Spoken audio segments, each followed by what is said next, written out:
আমার সিজারের শিলে এখনো শুকায় নাই, 40 দিনও হয় না। আমি এই বাচ্চাদের খালি ঘরে থুয়ে গেট তালা মাইরা থুইয়া আমি কাজ করি। একসাথে ৩ সন্তানের জন্ম, সিজারের টাকা, চিকিৎসার খরচ, রক্ত কেনা সহ যাবতীয় টাকা জোগাড় করতে না পারায় গর্ভে থাকতেই এক সন্তানকে বিক্রি করে দেয় এক হতভাগী মা। সিজারের সন্তান জন্ম হওয়ার পর সেই সন্তান বিক্রির টাকা দিয়ে হাসপাতালে সিজারের ১০,০০০ টাকাও পরিশোধ করতে হয়েছে সেই হতভাগী মাকে। এমনই এক হৃদয় বিদারক ঘটনা ঘটেছে ঢাকার কেরানীগঞ্জের কদমতলী মোড়ের এক মায়ের জীবনে। সেই হতভাগী মা বলেন, গর্ভের বয়স যখন ৭ মাস তখন থেকেই যোগাযোগ বন্ধ করে দেন তার স্বামী। স্ত্রী কল করে বলছিল, প্রচণ্ড কষ্ট হচ্ছে, টাকা দাও। সেই পাষণ্ড স্বামী টাকা তো দেয়নি, তার চিকিৎসাও করায়নি। গর্ভের বাকি সময়টায় জোটেনি ভালো কোনো খাবার, জোটেনি কোনো চিকিৎসা কিংবা জরুরি ওষুধপাতিও। অথচ গর্ভের ওই সময়টায় খুব ভালো যত্ন নেওয়া দরকার ছিল ওই মায়ের।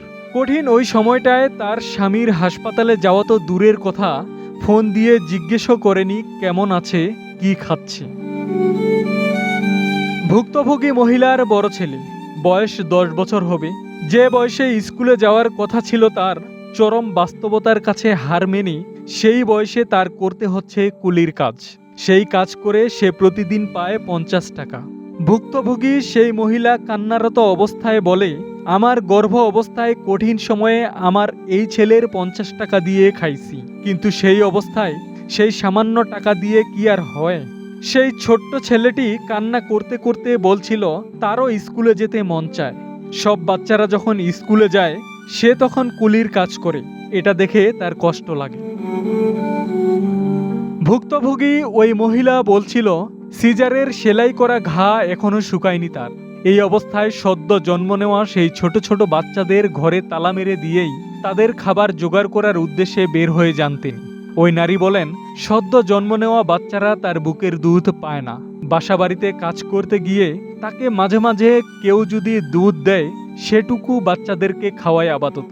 নিজেরা কিভাবে চলছে, কি খাচ্ছে এমন প্রশ্ন করা হলে তিনি বলেন, বাসাবাড়িতে কাজ করার সময় যা খাবার পায় তাই এনে বাচ্চাদেরকে খাওয়ায়।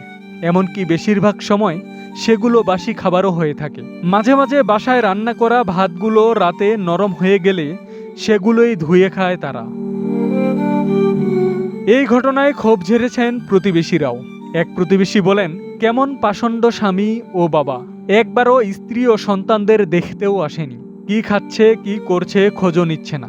আমরা তো প্রতিবেশী, তাদের এই অবস্থা দেখে আমাদের ওই কান্না আসে, কষ্ট লাগে। অথচ একজন স্বামী হয়ে, সন্তানের বাবা হয়ে তার কষ্ট লাগে না। এমন কঠিন অবস্থায় ৪ সন্তানকে নিয়ে জীবন পার করছেন কেরানীগঞ্জের হতভাগী সেই মা। তিনি হাতজোড় করে সমাজের দয়ালু ও বিত্তবান মানুষদের কাছে আকুল আবেদন জানান যেন তাকে কিছু হলেও সাহায্য করে বাচ্চাগুলোকে বাঁচার ব্যবস্থা করে দেয়, বাচ্চাগুলোকে মানুষ করার সুযোগ করে দেয়। আব্দুস সালাম, প্রজন্ম ২৪।